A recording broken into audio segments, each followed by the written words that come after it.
নমস্কার বন্ধুরা, আশা করি সবাই ভালো আছেন। লিগাল ফর অল চ্যানেলে আপনাদের সবাইকে স্বাগত জানাই। বন্ধুরা, ডিভোর্স নিয়ে আমরা আলোচনা করেছি, ডিভোর্স কিভাবে পাওয়া যায় এবং ডিভোর্সের কি কি প্রকারভেদ সেগুলো নিয়ে কিন্তু আমরা আলোচনা করেছি। কিন্তু আপনারা অনেকেই আমাদের কাছে জিজ্ঞেস করছেন যে জুডিশিয়াল সেপারেশন সম্পর্কে কিছু বলার জন্য। জুডিশিয়াল সেপারেশনটা কি, এটা কি ডিভোর্স?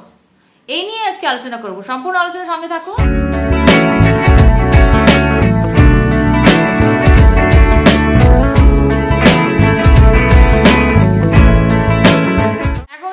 সাবস্ক্রাইব করে না থাকেন তাহলে এক্ষুনি সাবস্ক্রাইব করে নেবেন, কারণ এই ধরনের আইনি আলোচনা আপনাদের জন্য আমরা প্রতিনিয়ত নিয়ে আসছি। এবং বেল আইকন প্রেস করতে ভুলবেন না। বেল আইকন প্রেস করা থাকলে যখনই নতুন কোনো ভিডিও আপনাদের জন্য আমরা আপলোড করব সবার আগে নোটিফিকেশন আপনাদের কাছে পৌঁছে যাবে। তো বন্ধুরা, যেটা নিয়ে আলোচনা করছিলাম আজকে সেটা হলো জুডিশিয়াল সেপারেশন।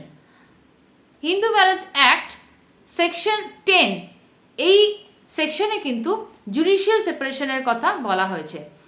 তো জুডিশিয়াল সেপারেশনটা কি, ডিভোর্সের থেকে জুডিশিয়াল সেপারেশনটা কতটা আলাদা?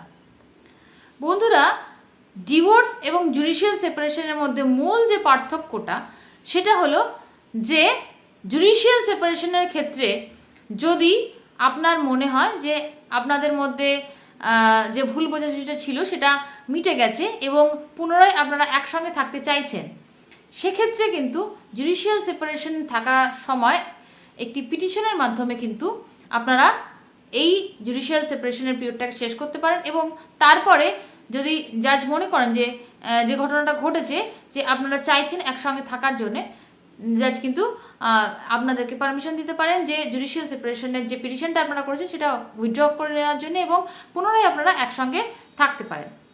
তো এটা হচ্ছে জুডিশিয়াল সেপারেশনের। আর ডিভোর্সের ক্ষেত্রে, ডিভোর্সের যখন ডিক্রি একবার হয়ে যাচ্ছে, অর্থাৎ ডিভোর্সের যে ফাইনাল জাজমেন্ট একবার যখন হয়ে যাচ্ছে, তখন কিন্তু আপনারা তার পরবর্তীকালে আর একসঙ্গে থাকতে পারবেন না। সেটা কিন্তু আইনত বেআইনি। আবার একসঙ্গে থাকার জন্য আপনাদেরকে পুনরায় কিন্তু বিবাহ করতে হবে দুজনকে।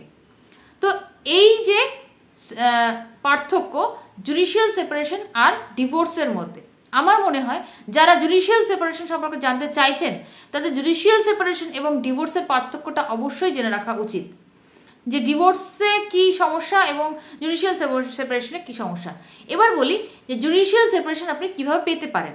জুডিশিয়াল সেপারেশনের ক্ষেত্রে, জুডিশিয়াল সেপারেশনে যদি আপনি চান তাহলে একই প্রসিডিওর, ডিভোর্সের যেরকম প্রসিডিওর, একটা পিটিশনের মাধ্যমে আপনাকে কিন্তু জুডিশিয়াল সেপারেশন চাইতে হবে কোর্টের কাছে গিয়ে, এবং পিটিশনের মাধ্যমে কিন্তু আপনি জুডিশিয়াল সেপারেশন পেতে পারেন। আপনার সমস্ত আপনি যে সাক্ষ্য প্রমাণ আপনি কোর্টকে দেখাবেন যে এই যে কারণের জন্য আমরা জুডিশিয়াল সেপারেশন চাইছি, এবং কোর্ট থেকে যদি সেটা স্যাটিসফাই হয় তাহলে কিন্তু আপনাদের জুডিশিয়াল সেপারেশনে অর্ডার হয়ে যাবে এবং জুডিশিয়াল সেপারেশনে আপনারা থাকতে পারবেন। জুডিশিয়াল সেপারেশনের ক্ষেত্রে আপনাদের হাজব্যান্ড ওয়াইফকে কিন্তু আলাদা থাকতে হবে। আপনারা কিন্তু একসঙ্গে থাকতে পারবেন না, এক ছাদের তলায় থাকতে পারবেন না, একসঙ্গে সহবাস করতে পারবেন না। তো এই জুডিশিয়াল সেপারেশন চলার সময় যদি আপনারা একসঙ্গে সহবাস করেন সেটা কিন্তু অপরাধ।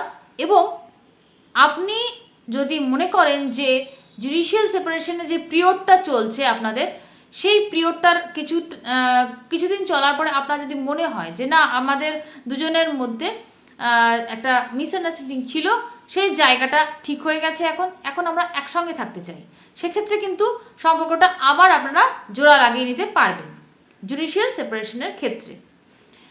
তো জুডিশিয়াল সেপারেশনের প্রসিডিওরটা বললাম যে একেবারেই ডিভোর্সের মতো প্রসিডিওর।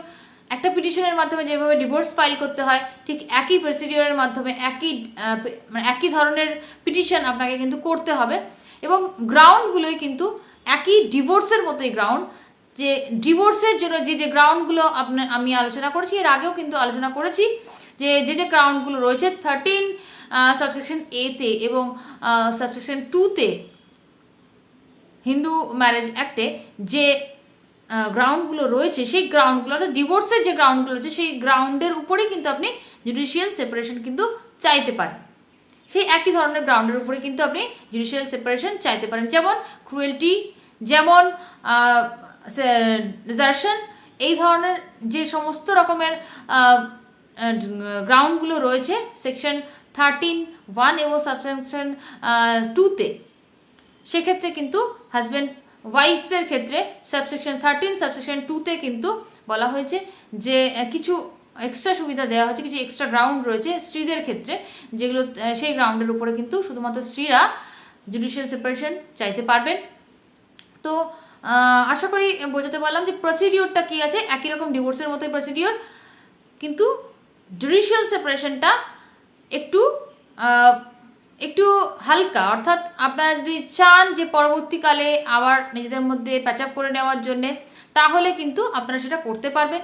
কিন্তু ডিভোর্সের ক্ষেত্রে যদি ডিভোর্সের ডিক্রি একবার হয়ে যায়, তাহলে পরবর্তীকালে আর একসঙ্গে থাকার জন্য কিন্তু অবশ্যই আপনাকে দ্বিতীয়বার ম্যারেজ করতে হবে একই ব্যক্তির সঙ্গে।